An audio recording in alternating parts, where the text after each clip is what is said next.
Hey everybody, it is Stoltz from Stoltz-World, uh, coming at you with a question from our review packet. This is Unit 1, what is it? Sequences Series, Binomial Expansion and Proof, and this is question number 9. So, question 9 asks you to find the, uh, the term that is independent of x in that expansion that we see there below. So I'm just going to get my pens ready because I started this without being prepared, as per usual. All right, so the term that's independent of x in that thing. So that means we are looking for the constant term. So constant term, that means no x. So just thinking about that really quickly, 1 over x cubed means that whatever I multiply that by, I need to make sure that it ends up having an x cubed term in it. Because when I multiply like that, my, my x's cancel out, and then I'm left with the term that doesn't have an x. So if we start with that as our basis, we know that what we're after is that the expansion here, we're looking for the term where where we get x cubed, okay? So in order to do that, let's just think for a second. What that's going to be is 9 choose r, whatever that r value is, which is really what we're after, is going to equal 1 over 3x squared times some value, and that value, I'm just going to label it as a for now, times negative x over 2 to the b.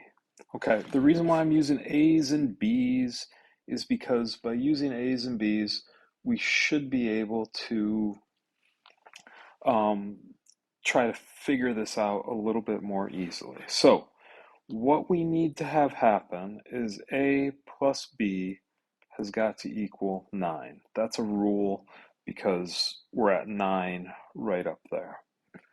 Additionally, right here, we can kind of think of this as x to the negative 2 because it's in the denominator. So, and when we raise a power to a power, we multiply. So that's going to end up being x to the negative 2a.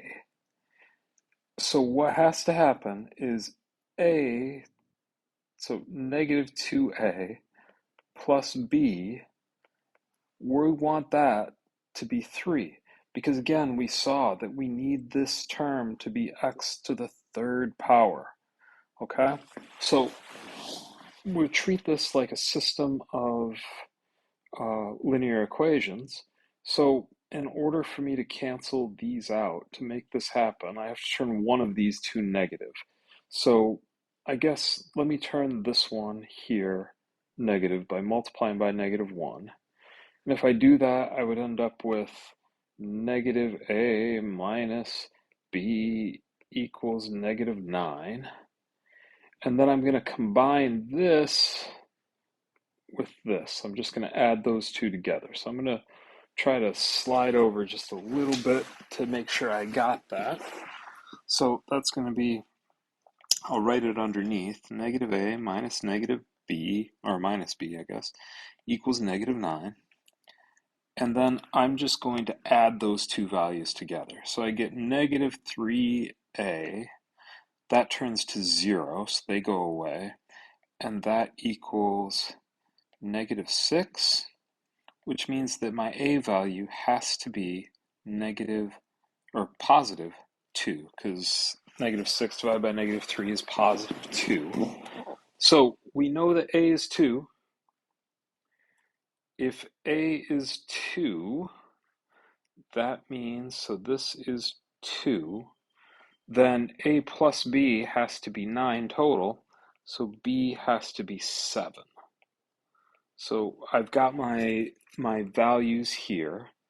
So if I rewrite my terms, so I've got 9 choose 7, because R is always the power on the last term, times 1 over 3x squared, and I raise that to the second power, times negative x over 2 to the seventh power. Okay, so now we just got to simplify that because what we're after is the term independent of x. So we have to find what 9 choose 7 is. So 9 over 7 factorial times 9 minus 7 factorial. And that would simplify to 9 times 8 times 7 factorial all over 7 factorial times 2 factorial. Well, my 7's cancel. 2 factorial is 2, so that would turn to 4. So this is 36. So I've got, if I'm just breaking this down in parts, that's what I've got.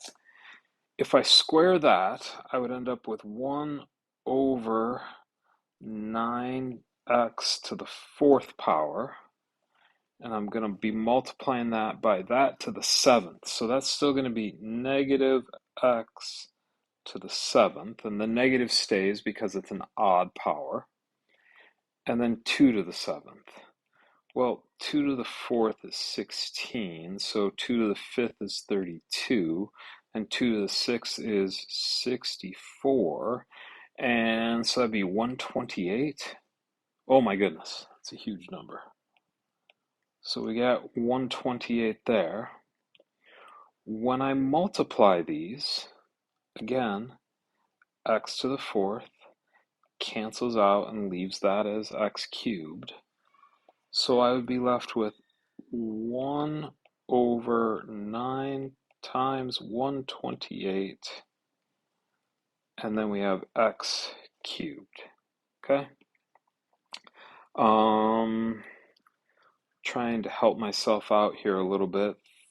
36 over 1 times 1 over 9 times 128, x cubed. Well, 9 goes into 36 4 times.